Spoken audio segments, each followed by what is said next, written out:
Hello everyone, let's do my friend's makeup. By the way, I am Rhea and this is Trisha. Yes. And anyways, I'm not that pro on doing makeup, so let's just try. Now we are done on prepping her skin, so we are up to putting liquid foundation. Again, I'm not pro on doing this, so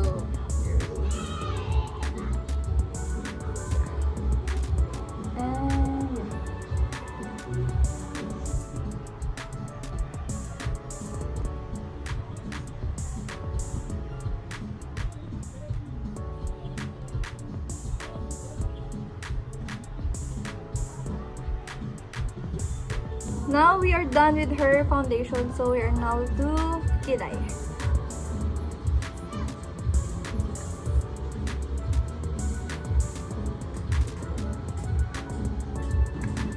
So tingin mo kaya kong mag-take ng bit sa business? Of course.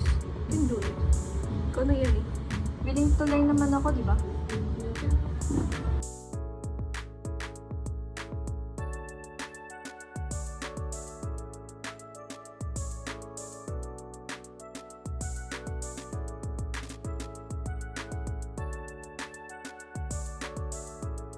Ang plano ko kasi, hindi muna ako magtatayo ng physical store since hindi ko pa naman kaya i-support or wala pa naman akong puhunan para doon. Since starting pa lang ako sa business ko, tingin ko maganda kaya yung mag-o-offer muna ako sa internet or sa Facebook ng services ko. Kapag madaming tao na yung nakakaalam ng services na ino-offer ko, siguro pagka nagkaroon ako ng puhunan, pwede na ako magpatayo ng physical store ko, di ba? Yeah. Tapos na tayo sa eyeshadow niya, so we are going to liquid blush. Since ABM student naman ako, may konting knowledge na ako on how a business works. Sole proprietorship may be risky. Wait, what do you mean? Anong sole proprietorship? Ang sole proprietorship kasi, it is a type of a business na isa lang yung nagmamay-ari or isa lang yung owner. It is risky compared to corporation. Yung corporation naman, madami kasing owner yun. So meaning, madami kayong maghahati-hati sa utang ng business. Kaya nga mas risky yung sole proprietorship kasi isa ka lang sasali sa lahat ng mga utang, though solo mo din yung income. We are done now with her blush. Ito naman tayo sa lips. I think ang magandang location ng pinaplano kong business is Centro Mall, I think.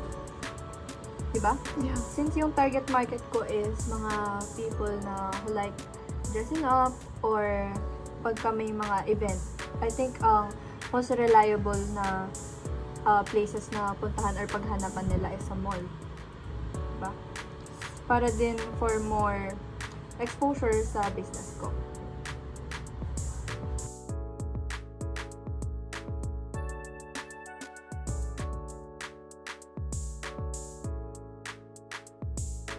Now we are down to the last part, highlights.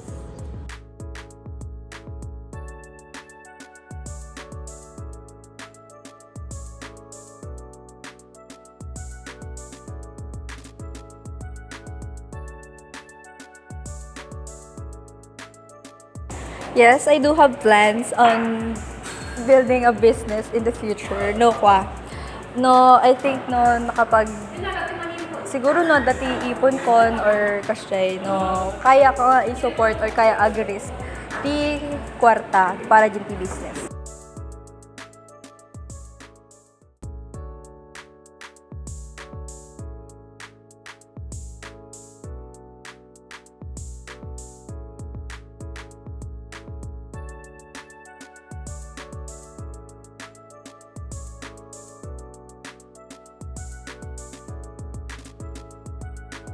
Kind of business? Salon or beauty salon, something like that. Kasi mahilig na makeup kasi.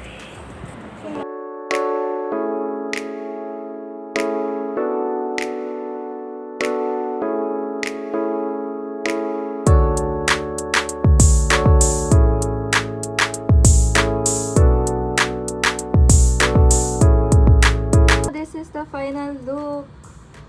And I hope someday ma-apply ko din or ma-execute ko yung mga plano na pinag-usapan natin kanina. I hope you like it. Thank you for watching, guys. Bye!